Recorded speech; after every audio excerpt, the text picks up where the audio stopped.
Kolossense 3 vers 18.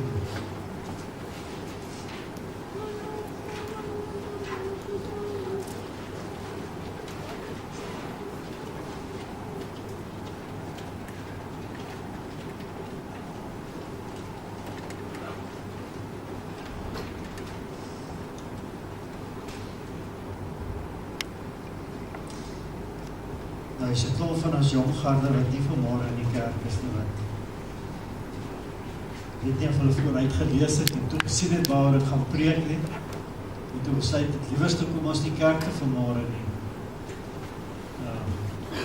Maar Paulus het in hierdie brief van Kolossense spreek hy verskillende uitdagings in 'n gemeenskap en in 'n gemeente aan. En dan sê hy vanmôre hierso vir ons. Hy sê vroue, wees aan julle mans onderdanig, soos dit pas by die mense met wie Christus een is. Mans, julle moet julle vroue lief hê en julle moenie gruwe teenoor hulle opbou nie. Kinders, julle moet in elke opsig aan julle ouers gehoorsaam wees, want dan is die Here tevrede. Ouers moenie aanhou fout vind met julle kinders sodat hulle moed verloor nie. Slawe, julle moenie julle eienaars hier op aarde in elke opsig, julle moet julle eienaars hier op aarde in elke opsig gehoorsaam. Julle moenie mense probeer tevrede stel deur net te werk as iemand kyk nie. Nee, werk met opregtheid van hart, omdat julle eerbied vir die Here het. Pak alles gemotiveerd aan. Werk soos vir die Here, nie soos vir mense nie. Weet dat die Here julle met 'n erfdeel sal beloon. Die eienaar vir wie julle werk is Christus. Wie onreg doen, kry hulle onreg terug. God trek niemand voor nie. Eienaars, behandel julle slawe reg en billik. Onthou dat julle ook 'n eienaar het in die hemel. Net tot sover. Hemelvader, baie dankie vir vanoggend se woord. En as ons na dit kyk, dan sien ons dat Paulus kom spreek ook huisgesinne aan. U kom spreek werkgewers aan. U spreek werknemers aan. En u kom spreek 'n gemeenskap aan op 'n besonderse manier. En ons eer u daarvoor vanoggend. En my Vader, seën hierdie woord vanmôre in ons harte. Ons vra dit net in Jesus naam. Amen. Wat is die effek van geloof in Christus? Wat maak dit aan 'n mens? Wat maak dit in die lewe van 'n mens? Ek het geloof van Christus, maar ek bly net dieselfde, né? Nee, dit kom verander die individu. En dit kom verander nie net die individu nie, dit kom verander families. Geloof in God het 'n veranderende krag, 'n opwekkende krag, 'n dinamus krag wat in hom is, wat iets kom doen, verbe wat ons bid of dink of verwag. Paulus praat hier met families, hy praat met manne, hy praat met vroue, hy praat met kinders, hy praat met werkgewers, hy praat met werknemers. En as ons na die lewe kyk waarin ons is, dan is daarvan hierdie goed wat ons vanmôre nodig het om te sê, gesinne, beleef 'n uitdagende tyd, in die tyd geleef waar binne ons is. Families, beleef 'n uitdagende tyd, in die tyd waarin ons is. Daar's meer gebroke huisgesinne as ooit tevore. En as ons na die skole toe gaan, ek het dit al baie keer gesê, maar ek wil dit weer sê, en Maritjie kan vir my hierso help, gaan in 'n klaskamer, in enige klaskamer, en vra vir daardie kinders, wie bly by hulle biologiese ouers? En jy sal skrik as jy sien, hoe min kinders hulle hande opsteek. Hoekom? Wat is die effek daarvan? Kom ons by die goed uit. Wat dink julle is die gemiddelde kind, die tyd wat hy voor 'n televisie spandeer in 'n week? Dan gee julle 10 raaie. Hoeveel ure in 'n week? Ek soek ure. 45. Nee, julle is bietjie optimisties hoor. Dis baie, maar nie so baie nie. 15 is al, is so tussen 40 en 15 waar dit lê, né? Is so by 28 uur 'n week wat kinders televisie kyk. Nou, as jy soveel tyd aan iets spandeer, wat is die impak daarvan op jou? Dit gaan 'n impak hê, dit gaan 'n invloed hê. Dit gaan jou lewe verander. En nou is die vraag, waarna word daar gekyk?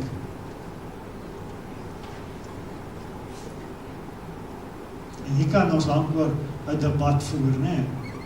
Wat is dit wat hierdie kind voor 28 uur in 'n week tyd spandeer, want die ouers is net te bly, die kind is uit hulle hare uit. Hoeveel tyd spandeer paas met kinders op 'n dag?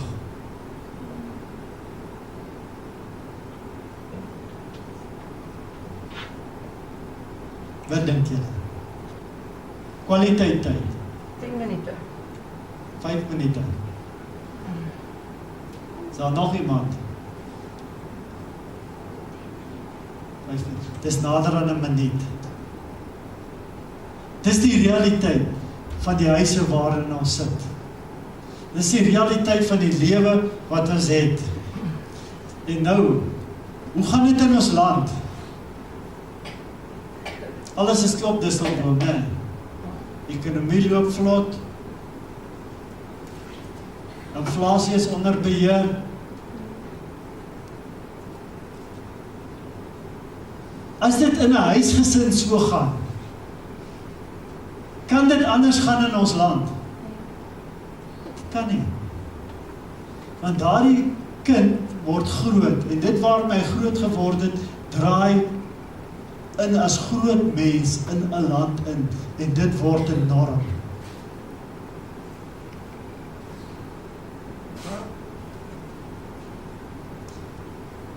As ons vanmôre sê, wat sê die feit, dat hy dit vir my ook in die week gesê het, toe ek het weer, toe ek tyd besig was om die boodskap te maak, toe sê het nie omdat sy dit vir my gesê het nie, maar as jy sê, die verbrokkeling van huwelike, 'n teken van wat is dit?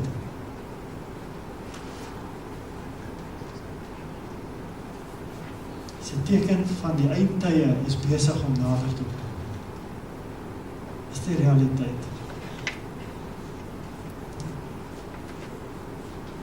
Ek weet die Here Jesus kan nog 2000 jaar vat om te kom. Hy is nie gekoppel aan tyd nie. Maar as ons hierdie dinge sien gebeur, dan is iets besig om te gebeur waarvan ek en jy moet kennis neem, waar ons vra, Here help vir ons. Die integriteit van 'n huisgesin het 'n impak op 'n volk.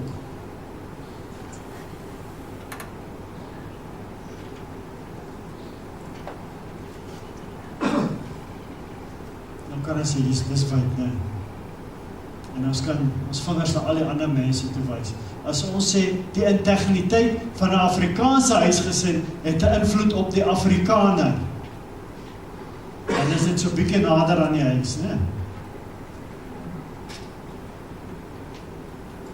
Wat is die inding deesdae in 'n Afrikaanse fliek?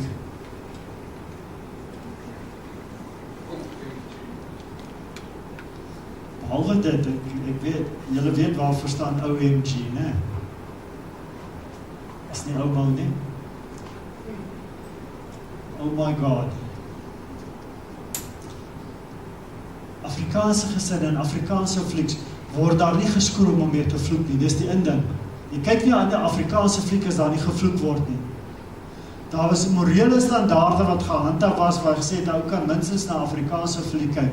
En Afrikaanse fliek is deesdae as mense nie saam in die bed spring nie, want hulle sê die suksessyfer en die kykersgetal gaan op wanneer daar sekere sekstonele binne 'n fliek is. Stem julle saam met my? Dis die realiteit van dit waarin ons leef. Gelukkig het ek en Lily maandag aand na Dominee Tini gaan kyk, voordat ek vir julle gesê het, gaan kyk daarna. So wat ek vanmôre vir julle sê, moenie na dit gaan kyk nie. Jy mos jou geld en jy mos jou tyd.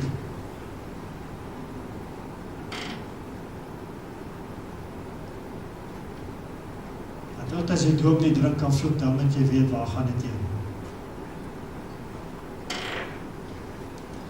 Mense, dis die opset waarbinne ek en jy leef. En ons moet binne hierdie opset met die kerk begin opstaan en 'n verskil maak.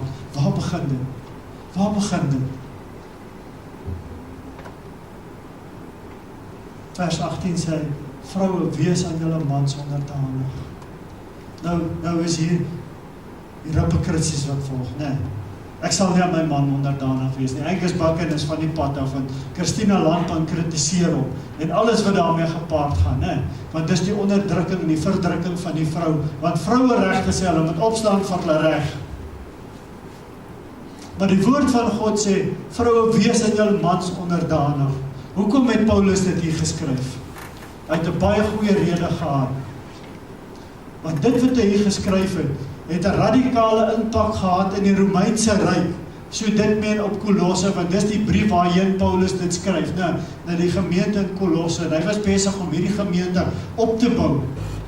Hy was besig om hierdie mense geestelik toe te rus. Ons het, as ons so 'n paar teruggaan, ons het gelees van dwaalleringe wat daar in Kolosse was, waar Paulus teen gewaarsku het en opgestaan het en homself uitgespreek het.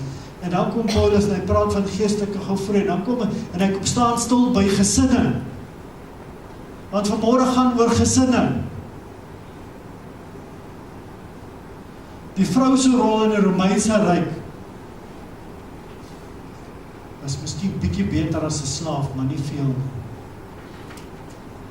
En nou kom Paulus en hy kom skryf vir die vroue in hierdie Romeinse gesinne. Want skielik het hulle 'n vryheid gehad wat hulle nie geweet het hoe om hierdie vryheid te hanteer nie. En nou kom bemoedig hy hulle en hy kom inspireer hulle. Onderdanigheid, heerskappy. Mense, en ek wil vanmôre vir julle sê, hier waar ons sit, sukkel elkeen van ons met miskien om ons aan gesag te onderwerp. Hoor wat ek vanmôre vir julle sê. Ons kan sê dit is nie so nie.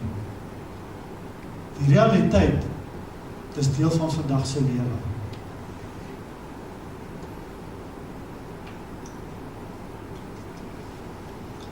Saam met hierdie ding gaan status. Wat is daar in God se koninkryk wat ek en jy duidelik kan kom sien gebeur? God is 'n God van orde. God is nie 'n God van wanorde nie. En daarom kom stel God 'n orde binne in 'n huisgesin. Want wanneer daar orde in 'n huisgesin is, gaan daar orde in 'n volk wees. En die moment as die orde uit die huisgesin verdwyn orde in 'n gemeenskap. Mense, dis die realiteit waarmee ons vandag sukkel. Dat ons onsself aan God se orde sal kom onderwerp. God het 'n spesifieke volgorde waarin goed gehanteer word. As jy in die weermag is, wat is daar? Daar's orde. Of so was die weermag, nie meer nie. In my tyd is as 'n ou gepraat het van staak, het hulle hom Durban Beach toe gestuur.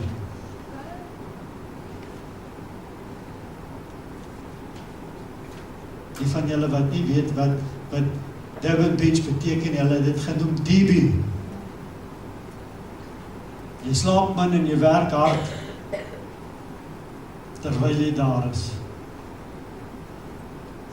En as jy daar terugkom, is jou ore baie meer oop om te luister vir wat die korporaal sê as wat dit was voor die tyd. Hoor vir my. Ek was nie daar nie, maar ek het wragtig partykeer so by sy hekke omgedraai. En daar was een ouetjie wat saam met ons was wat daar was. Dis 'n Engelsman gewees, 'n stewige ouetjie. Ek het hom jammer gekry toe hy terugkom.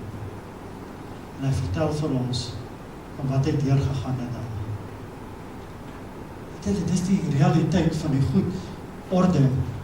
Chain of command, kan ons dit in Engels ook sê, nee? Die weermag het 'n chain of command. Ek weet as jy nie in die weermag inkom, dan is hierdie ou wat verskriklik skree, na so rukkie vind jy, dis net die korporaal, dis nie die generaal nie. En dan sien jy tussen die korporaal en die generaal, is hier 'n klomp verskillende range, en dan moet jy leer, as jy vir die kaptein sê sersant, dan sal jy dit vir die res van jou lewe onthou. Jy doen dit net een keer en nooit weer nie. Of vir die luitenant sê, hy is die kolonel. Mense, ek praat van goed wat ek gesien en gebeur het. Daar goed kan ons net so vat en terugtrek in die huis. As daar nie 'n volgorde van autoriteit en gesag in 'n huis is nie, dan is daar wanorde. En God is 'n God van orde. Hy het nie die een bo die ander een gestel om gesag af te forceer nie. Dit is wat Paulus hier vir hulle probeer oordra. Want uiteindelik sê hy, beide, 'n man en 'n vrou, het eerstens nodig om hulle aan God te onderwerp. En tweedens aan mekaar.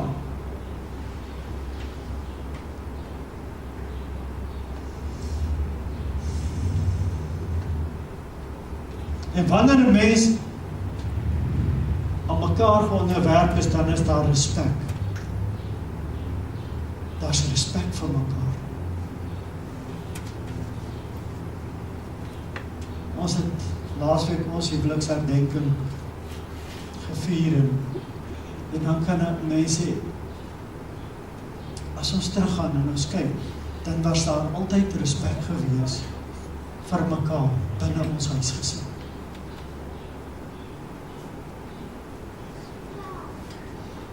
Een ding, en ek het dit miskien al hier gesê,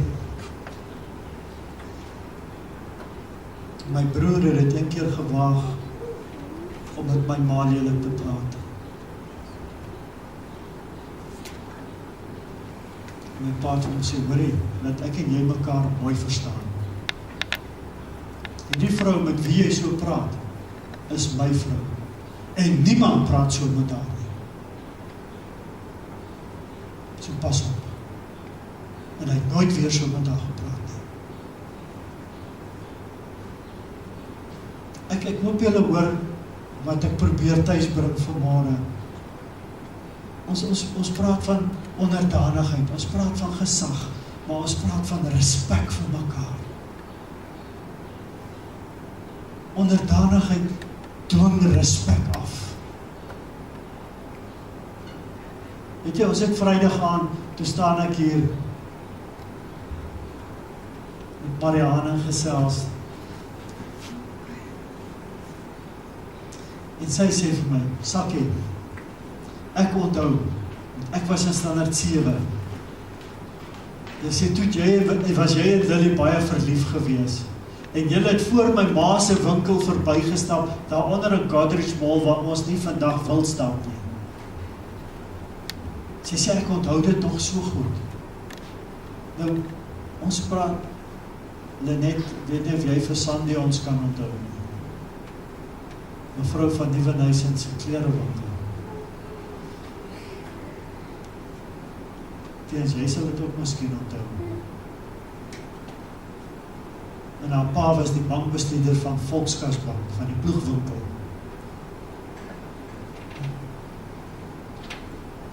Toe was dit nog 'n bankbestuurder, was nie 'n blikbrein met wie jy gesels het nie. Dus daar as jy al vir jou sê, jy kan maar sit en sê, dit is baie gemakliker op my knie. Dan het jy gaan geld vir as jy by die bankbestuurder kom. En jy het respek vir hom gehad, omdat hy 'n posisie bekleed. Maar sy het iets onthou van my en Lily, wat nie ek of Lily kan onthou nie. En ek kan ook sê, blow me over, heeltemal. En dis die goed wat moet terugkom in huise in vandag. Ons hoor van huismoeders. Ons hoor van hoe mense met mekaar praat. Dit hoort nie in 'n huis van 'n kind van God, dat daar op mekaar geskree word nie. Dat daar sleg gepraat word van mekaar nie. Dit hoort nie daar nie.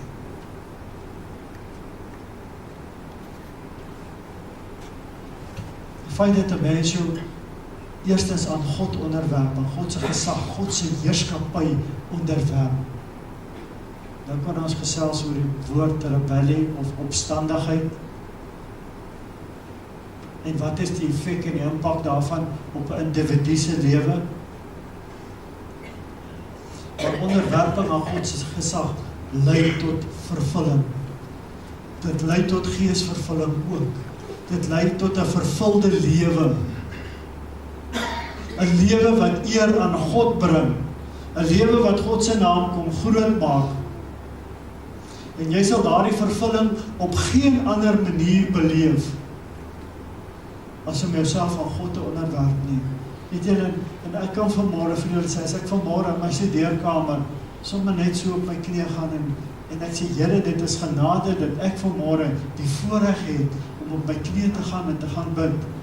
En ek wil vir u sê, ek het vir baie van u wat vanmôre hier sit, en vir baie wat nie hier sit vanmôre, het ek gebid.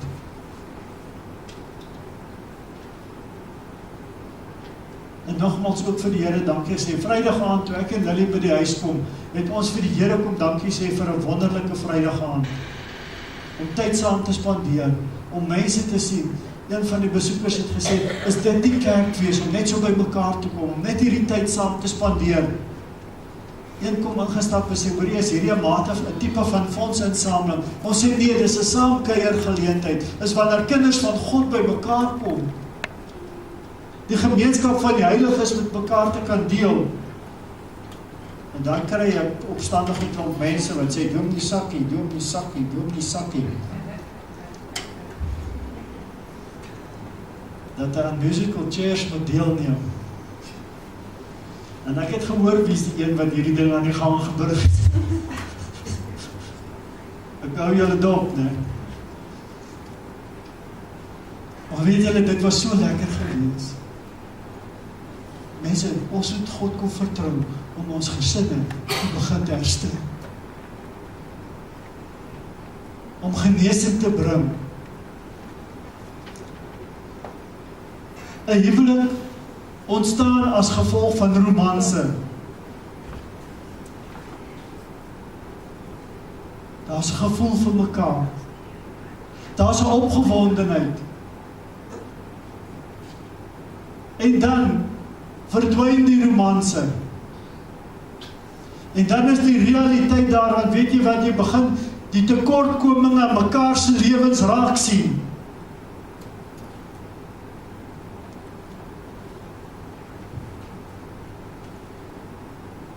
En dan begin ons besef, wat is 'n agape liefde? Dis 'n opofferende liefde. Dis die liefde wat Christus vir my en jou gehad het, waarmee hy aan die kruis gaan sterf het. Te midde van ons tekortkominge het hy gebly lief wees vir ons. Te midde van die feit dat ek en jy 'n sondaar was, het hy vir ons nog steeds aan die kruis gesterf. Mense, dis die liefde wat in 'n gesin moet terugkom en inkom, na die romanse weg is, na die honeymoon oor is.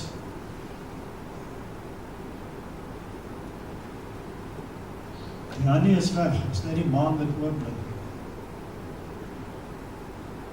Dan is dit daardie wat sê, te midde van jou tekortkominge gaan ek vir jou lief bly. En dis 'n opofferende liefde. Ek gaan myself tekort doen om vir my lewensmaat, my huweliksmaat te gee wat nodig is. Mense, dit is wat Paulus hier probeer neerpen, en dat hy vir die vroue kom neerskryf, en wat hy vir die manne kom neerskryf, en sê, dit is die pad wat God stap, onderwerping. Hy sê, manne, moenie gruwe teen julle vroue hou nie.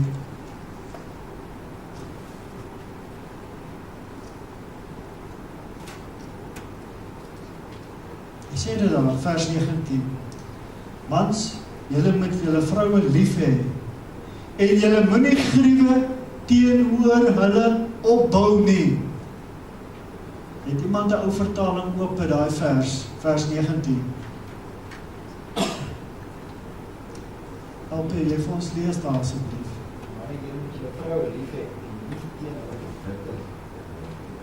nie teen hulle verbitter. Manne, hoor julle vanmôre. Dit kan so maklik gebeur. So maklik. Maar God kom waarsku vir ons. Manne, bewaar julle harte. Soos wat hy vir die vrou sê, wees onderdanig, sê, manne, bewaar jou hart. Kyk wat in jou hart omgaan.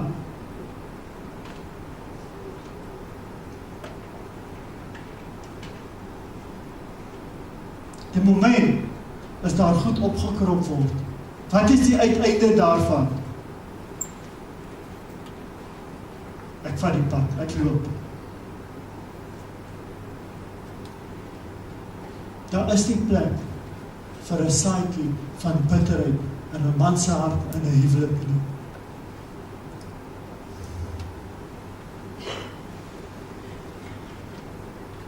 As ons sê dat ons is Christene, behoort ons eerlik met mekaar om te gaan. Ons behoort eerlik met mekaar te kan sê wat pla, sonder om kwaad te word.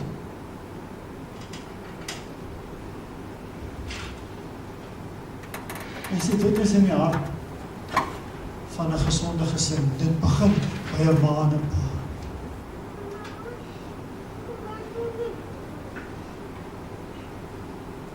'n Gesonde huwelik kom nie van self nie. Dit vind nie sommer net plaas nie. Dit verg harde werk. Dag vir dag. Verdra mekaar, vergewe mekaar. Jok nie vir mekaar, as ek nou die sagte term gebruik, nee. Jy kan nie eerlik wees en jok in dieselfde sin nie, is ek reg? So of jy is eerlik of jy is nie eerlik nie. Ek het nou die dag vir iemand gesê, weet jy wat, as ek ver weg was van die huis af, en ek ry, ek het een aand spesifiek onthou, en miskien daarna vir julle verwys, ek het die aand in Barberton gepreek, en hulle het vir my blyplek gereël, en alles, ek slaap oor, en dan kom die volgende môre terug, en toe ek daar gepreek het die aand, en hulle my en my gaste voorgestel het, sê ek, weet jy, dankie ma, nee dankie, ek gaan vanaand huis toe. En ek het vir Lily gebel, 9 uur die aand, toe staan ek by die volstasie in Barberton. En ek het die kar vol gemaak, en ek sê ek sal 12 uur by die huis wees. En weet julle wat, 12 uur toe ry ek by die huis. Want as jy lorries gehad het jy 'n redelike idee van tyd en afstand. En as jy lorries gehad het, voor jy selfone gehad het, dan jy geweet as die lorry nie so laat in die jaar is nie, jy gaan die lorry langs die pad kry staan. Maar nie wonder nie. Dolf, jy weet waarvan ek praat. Nee? En dan, as die ou nog regtig jou te bel en sê, waar is die lorry, hy staan? Sê, waar staan hy? Nee, by die pad, baas. Wat's fout? Nee, hy stikkend. En dan moet jy maar self besluit waar hy staan en wat is stikkend.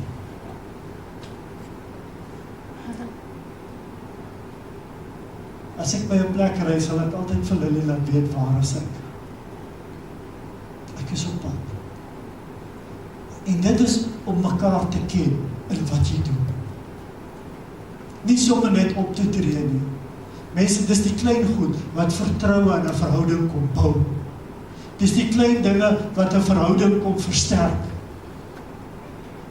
Dis die klein dinge wat 'n mens vir mekaar omgee.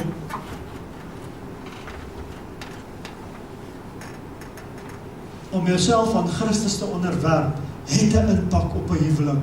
Maak geen fout nie. Dit het 'n groot impak. Die beginsel is die onderwerping aan gesag. Want om nie onder gesag te kan staan nie, is 'n probleem. Is 'n uitdaging. En wanneer ek nie onder my baas se gesag kan staan by die werk nie, dan kan ek vanmôre vir julle sê, sal jy moeilik onder God se gesag staan. En dis die realiteit van die land waarin ons leef. En ek gaan nou by dit uitkom. Wanneer jy onder gesag staan, sal jy hart hê wat gevul is met God se liefde. God se ontferming, God se omgee. Daar sal vrede in die huis wees. Hoor wat ek vanmôre vir julle sê. Onderwerping aan God se gesag bring vrede in 'n huis. Hoekom leef ek en jy? Die eerste doel, hoekom ek en jy leef, is om eer aan God te bring. Ek het Vrydag aand hier by 2 mense gesit, en ek het so vinnig met hulle gedeel, hoe ek tot bekering gekom het, en hoe lank hulle vir my gebid het, maar ek kan sien die 2 mense was so 'n bietjie stom geslaan. Is dit moontlik? Is dit moontlik dat dit so kan wees? En dan net weer, om sê, sy het vir my gebid, sodat ek by God uitgekom het, sodat ons al twee aan God se gesag, onder God se gesag kan staan. En God in individuele lewens verheerlik kan word, maar dat God ook in 'n huwelik verheerlik kan word. En dit sê nie dat ek en sy nie verskille het nie. Ons verskil baie keer van mekaar. Die ding is egter hoe hanteer jy die verskille? Dis waar die probleem lê. 'n Mens moet so optree, dat God in daai optrede verheerlik word, om daardie verskille te hanteer, te verwerk en by 'n punt van uit te kom waar daar eensstemmigheid is. Dis wat 'n verskil maak, en dis wat sê, dat 'n mens het waarlik staan onder God se gesag. En dan kom Paulus in die 2de vers, en sê, kinders, julle moet in elke opsig aan julle ouers gehoorsaam wees. En soms so mondvol wat hy net in 'n sinnetjie skryf. Ouers, kinders, gehoorsaamheid, bemoediging. Dis 4 dinge wat daaruit kom. So die implikasie was, as Paulus dit skryf in hierdie brief, is die implikasie daarvan, dat die mense aan wie hy hierdie brief skryf, daar was huwelike gewees, daar was kinders gewees in daardie huwelike. En Paulus het geskryf, want dit gaan ook oor daardie kinders. Ouers, hoe moet julle kinders hanteer? Sy die televisie aan, dat hulle kan stil wees en loop weg. Dis die verkeerdste ding wat 'n mens kan doen. Kinders is 'n normale uitvloeisel van 'n huwelik. Dis eintlik God se opdrag. Vermenigvuldig en vul die aarde, as ons teruggaan na Genesis toe. Voor die sondeval, né? Sommige kinders het die voorreg en is gelukkig om binne 'n Christenhuis gebore te word. Hoor julle wat ek sê? Dis 'n voorreg om in 'n huis gebore te word, waar 'n ma en 'n pa 'n pad met God stap. Dit dra 'n seën weg.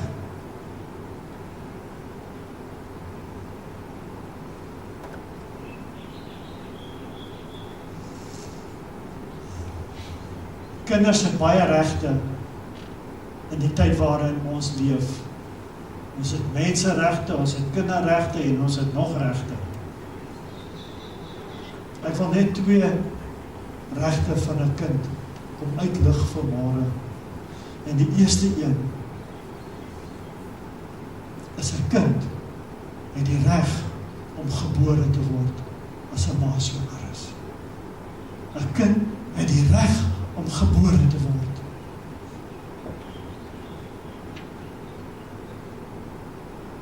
Elke het vir my die week daarop attent gemaak dat die staat van New York het so pas 'n wetgewing gepasseer dat 'n kind op enige stadium in die swangerskap geaborteer kan word, selfs tot kort voor die geboorte, as ek dit reg het uitgevoer.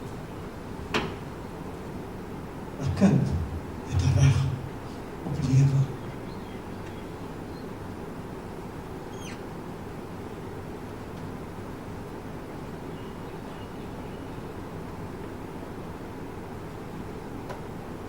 Die tyd waarin ons leef sê, dat die kind mag nie gestraf word nie. Dis nie Bybels nie. Spreek het so 'n bietjie ernstig aan, as hy met hom net nie doodslaan nie.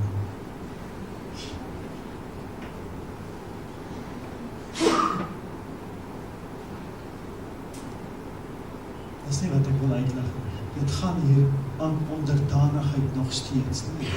Dit gaan oor gesag binne 'n huisgesin. Ons kry hoeveel gesinne. Ek het dit in my lewe gesien, dat 'n pa nog nooit 'n kind 'n pak slaag gegee nie. Hy los dit dat die ma dit doen. Dis nie eens 'n fout nie, dis 'n flaterman. Is 'n pa se werk, is 'n pa se verantwoordelikheid om gesag binne 'n gesin te handhaaf. En dis wanneer hierdie gesagstrukture nie korrek funksioneer nie, dis wanneer die huisgesinne begin om uit mekaar te val. As 'n kind in 'n Christen familie groot word, goddelike ouers te hê, dan het hulle die voorreg om God se woord te leer ken en gedisiplineerd te word.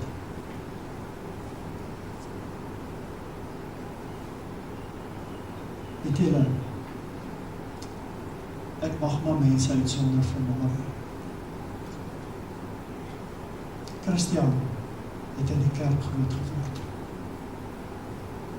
Christian was 5 dae oud, as ek het reg, Maria, toe was hy binne in die kerk gewees.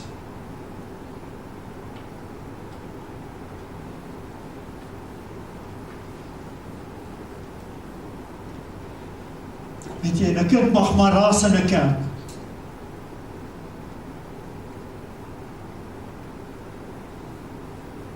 Ek sê nie opstandig wees en skree nie. 'n Kind is woelig. En woeligheid kan ons hanteer. Ek het nou die dag op Facebook gekyk. Kan julle die oggend onthou toe Arno se kind hier na toe gestap het? Hier voor by my by die preekstoel. En ek hom opgetel het. En ek aangegaan het met die preek. Liewerste, dat hy kind hier na my toe kom en dat ek hom optel, as wat ouers by die huis bly en 'n kind van God af wegvat.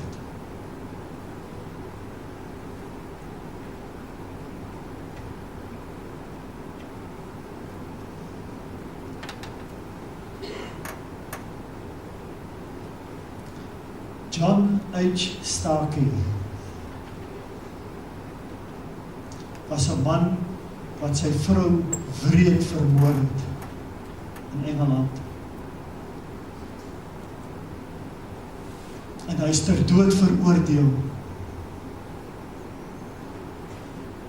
En toe hulle die stigter van die Salvation Army gevra om sy begrafnisrede te doen, William Booth. Ek het met 'n baie verkeerde persepsie van die Salvation Army groot geword en eers later in my jare het ek agtergekom wat is regtig die Salvation Army, dat dit 'n heilsbeweging is of 'n heiligheidsbeweging wat die evangelie uitdra. En William Booth het toe hy na hierdie mense kyk wat voor hom staan, harde gesigte, het hy gesê, John Sakkie het nie 'n moeder gehad of 'n biddende moeder gehad nie. Hy het nie 'n moeder gehad wat vir hom gebid het nie.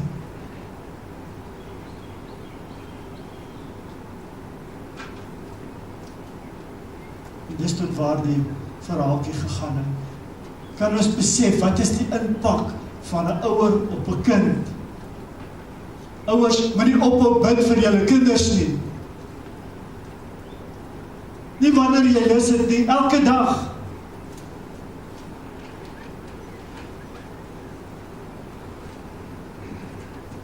Ek het so hele tyd gelede, en ek sien dit nou onlangs weer op Facebook opgekom, so, Bybels word verbied in die skole, maar wanneer jy in die tronk is, dan is jy geregtig om 'n Bybel te besit en dit te lees, want dan kan dit dalk jou lewe verander. So ons moet eers wag dat iemand in die tronk is, om dan 'n Bybel gee, en dan sy lewe reg kry, waar dit al in die skool kon gebeur het. Ons sit met waardes en norme wat mense somtyds net jou kop kan skud oor hoekom dit so is. Kinders het regte, maar kinders het ook verantwoordelikhede.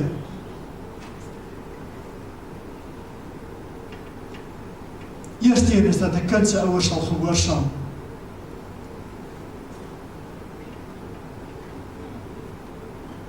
Ek kan nie nou vir julle die teks in die Ou Testament aanhaal nie, maar ek sal dit kry as hy man is wat dit so, hy sê, 'n kind wat sy hand vir 'n ouer oplig, sal sekerlik sterf.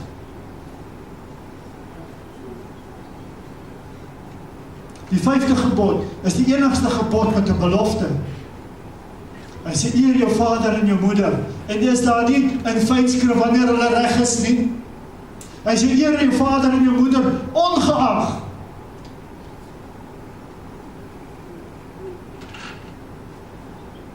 Hy sê, sodat jou hemelse Vader jou daag kan verleng in die land wat hy jou geplaas het, of gegee het. Daar's 'n seën om jou ouers te gehoorsaam. En kom ons sê vanmôre vir mekaar reguit, pa's en ma's is nie altyd reg nie. Maar een ding is seker, hulle is altyd jou ma en pa.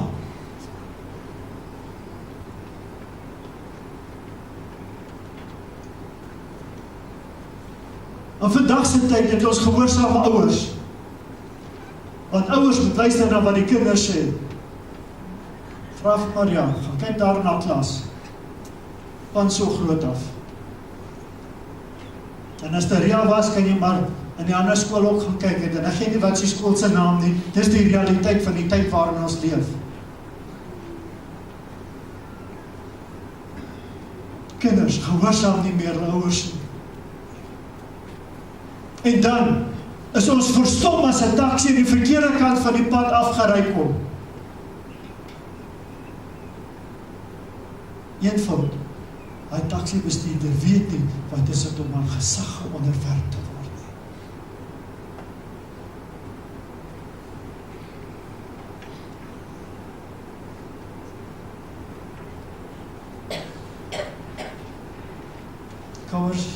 Kinders het nodig om te leer wat is dit om hulle aan God se gesag te onderwerp, aan hulle ouers se gesag te onderwerp.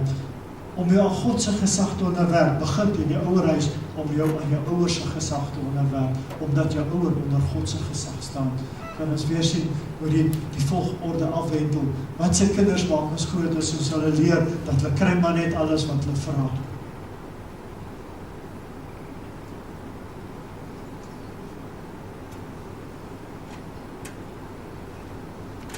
Eintlik is 'n kind wat nie aan onder gesag staan nie, ontbloot net die probleem wat daar binne in die huisgesin is. Dis nie iets niets nie. As ek en jy 'n gebrek aan dissipline het, kan ons nie verwag ons kinders moet dissipline hê nie. Want hulle kyk op na jou. Hulle kyk op na jou. Wat maak jy?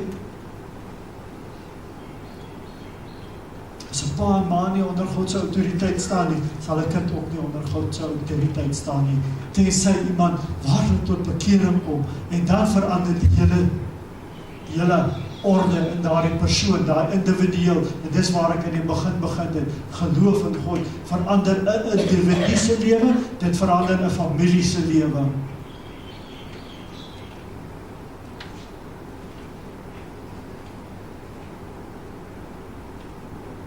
Ek het die 2 keer nog onderwerping geskryf, maar ek het dit alreeds herhaal.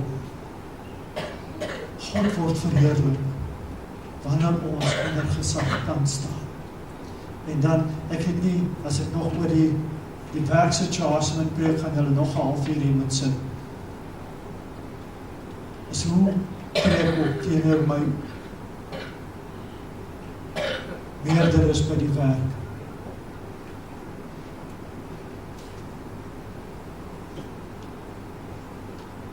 Wat ek net mee wil afsluit is, ouers, maak seker dat julle na julle kinders luister wanneer hulle met julle praat. Eenvoudig. Ouers, ek het baie keer al in huise gesit as die kind vir die paais vra, as hy gaan vra jou ma.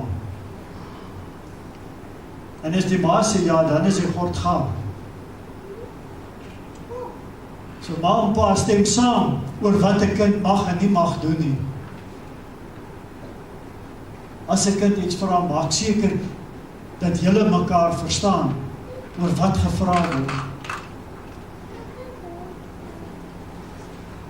Spandeer tyd met jou kind.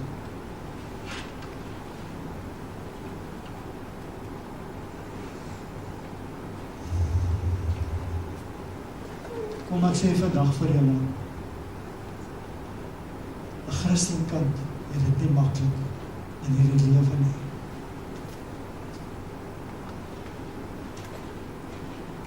Ons kinders het die uitdagings in die skole van dwelms en al die goed, en ek kan dit so opnoem.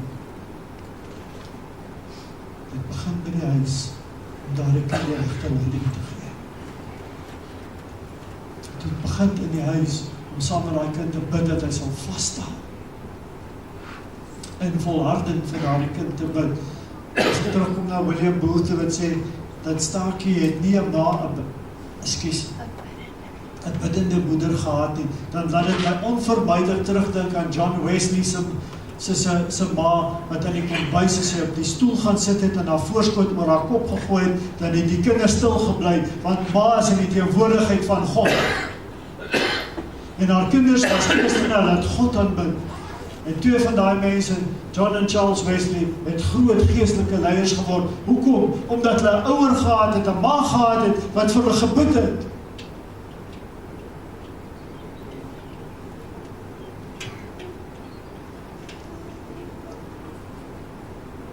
Sê, paas, moenie julle kinders moeg maak nie. Moenie net kritiseer nie. Kritiek is goed, as dit opbouend is. Ons het nodig om ons kinders te motiveer, hulle positief te hou, en ek wil vanmôre vir julle sê, in hierdie land, soveel te meer om ons kinders positief te hou, midde oor wat om ons aan die gang is. God het 'n kind vir jou in jou hande gegee, en vir jou die verantwoordelikheid gegee, om na daardie kind om te sien. En kom ons vat daardie verantwoordelikheid vanmôre, met nuwe krag en met nuwe ywer, en dat die Here vir ons kom help. 'n Huis is eenvoudig. Dit moet 'n veilige hawe vir 'n kind wees. Dit moet 'n plek wees waarheen hy wil gaan. My pa was in die polisiereserviste gewees, en nou praat ek van baie jare terug, nog voor daar malls was. Daai tyd, wie van julle kan sessions onthou? Daar is 'n paar mense wat nog ontgenoeg is om dit te kan onthou, nee. Want my pa en kinders daar gekry van 12 of 14 oud. Vandag laai die pa's en ma's die kinders by die malls af met 'n paar R100 in die sak. En ek worry nie wat gaan met my kind gebeur nie. 'n Huis moet 'n veilige hawe vir jou kind wees. En mag God vir ons die genade gee om daardie veilige hawe te skep. Is dit nie wat met die verlore seun gebeur het nie? Toe hy daar gesit het met die varke en gesê, ek sal opstaan en ek sal na die huis van my vader gaan. En wat het hy gekry? Hy het 'n pa gekry wat hom met oop arms ontvang het, al het hy hoe droog gemaak.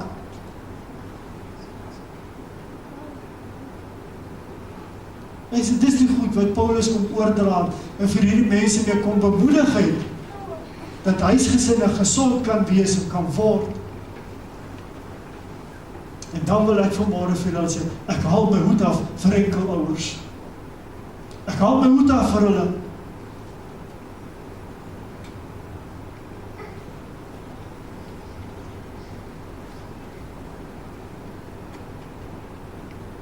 Vir enkelouer om 'n kind groot te maak, wat God dien, vir baie meer as vir 'n gesonde gesin. En daarom haal ek my hoed af vir hulle.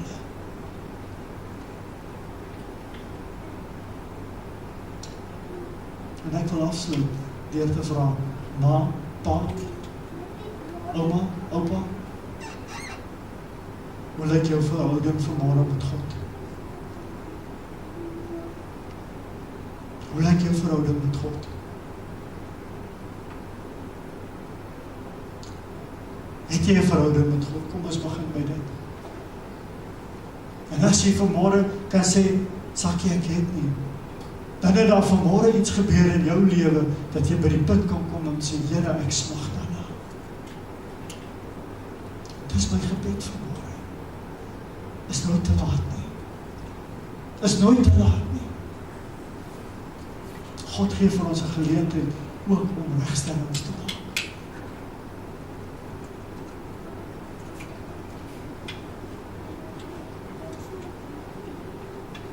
Ernstig in ons kerkraad beraad, het ek net weer dit raak gelees, dat iedere gemeente streef daarna om gesonde huisgesinne te hê. Hoor julle wat ek sê vanmôre? Dat die huisgesin waarbinne jy is, gesonde huisgesin sal wees. Mense, ons leef in 'n stukkende wêreld. Maar dat God vanmôre vir jou die krag gee om op te staan en sê, ek sal begin om reg te maak.